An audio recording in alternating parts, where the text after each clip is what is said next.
साल 2026 में मकर संक्रांति का पावन पर्व इस बार 14 जनवरी को मनाया जाएगा। हिंदू धार्मिक शास्त्रों के अनुसार मकर संक्रांति से ही देवताओं के दिन की शुरुआत होती है, जिसे उत्तरायण काल भी कहा जाता है, और ये समय आध्यात्मिक उन्नति और सकारात्मक ऊर्जा के संचार के लिए सबसे अधिक शुभ माना गया है। इस दिन सूर्य देवता की उपासना और पवित्र नदियों में स्नान करने के बाद दान आदि करने से जीवन के कष्ट दूर होते हैं, सुख सौभाग्य की प्राप्ति होती है। हिंदू पंचांग के अनुसार इस वर्ष संक्रांति काल 14 जनवरी को दोपहर 1:13 से शुरू होगा। विशेष महापुण्य काल दोपहर 3:14 से लेकर शाम 5:45 तक रहेगा। स्नान और दान करने के लिए सबसे उत्तम समय सुबह 9:05 से शाम 5:44 तक रहेगा। मान्यता है कि मकर संक्रांति के अवसर पर किया गया दान और कोई भी पुण्य कर्म करोड़ों गुना फल प्रदान करता है, इसलिए भक्तों को आज के इस शुभ अवसर का अपने जीवन में सदुपयोग अवश्य करना चाहिए। दान की महिमा बताते हुए हमारे शास्त्रों में वर्णन है कि इस दिन तांबे के लोटे में जल लेकर उसमें तिल और मिठाई, गुड़ या शक्कर मिलाकर सूर्य देव को अर्घ अवश्य दे। फिर जरूरतमंदों को तिल, गुड़, खिचड़ी और विशेष रूप से गर्म वस्त्रों का दान करने से आपके जीवन में राजयोग के द्वार भी खुल सकते हैं।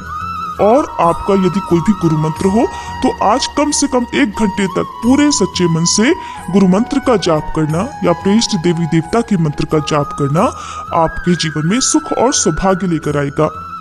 क्योंकि मकर संक्रांति का दिन बहुत ही पवित्र दिन माना जाता है, तो भूल कर भी इस दिन लहसुन, प्याज या अन्य तामसिक चीजों का और मांस, मदिरा आदि का सेवन भूल कर भी ना करें, क्योंकि इससे धन हानि के और दुर्भाग्य के योग भी बन सकते हैं।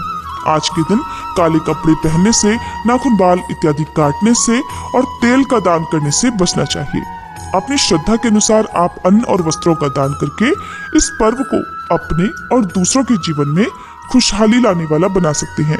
मकर संक्रांति के दिन 14 की संख्या का विशेष महत्व है। इस दिन 14 की संख्या में आप दान दे सकते हैं।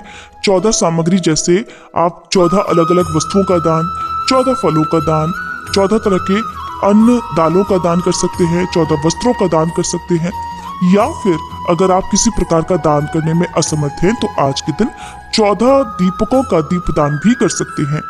और साल 2026 में इस बार 148 वर्षों के बाद एक बहुत ही दुर्लभ संयोग भी बन रहा है। दरअसल इस बार माघ महीने की षटतिला एकादशी का व्रत भी मकर संक्रांति के दिन ही रखा जाएगा, यानी कि संक्रांति और षटतिला एकादशी एक ही दिन पड़ रही है, जिस कारण से ये एक अत्यंत दुर्लभ संयोग है, जिसमें सूर्य देव और भगवान विष्णु दोनों की कृपा एक साथ प्राप्त होगी।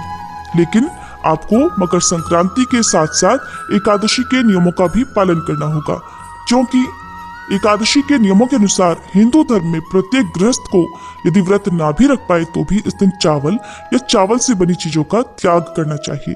और मकर संक्रांति के दिन क्योंकि विशेष रूप से खिचड़ी का भोग भगवान को अर्पित किया जाता है, खिचड़ी का दान किया जाता है और सेवन भी किया जाता है, इसलिए इस बार आप 14 जनवरी को खिचड़ी का सेवन या खिचड़ी का दान न करके 15 जनवरी को भी मकर संक्रांति का दान दे सकते हैं।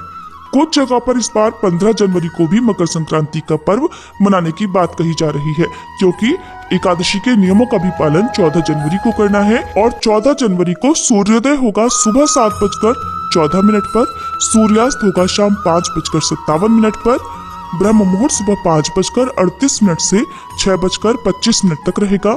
इस दिन अमृत काल दोपहर 3:22 से शाम 5:10 तक रहेगा। राहु काल दोपहर 12 बजे से 1:30 बजे तक रहेगा और एकादशी तिथि शाम 5:53 पर समाप्त होगी। ये थी आज की वीडियो। उम्मीद है आपको जानकारी पसंद आई होगी।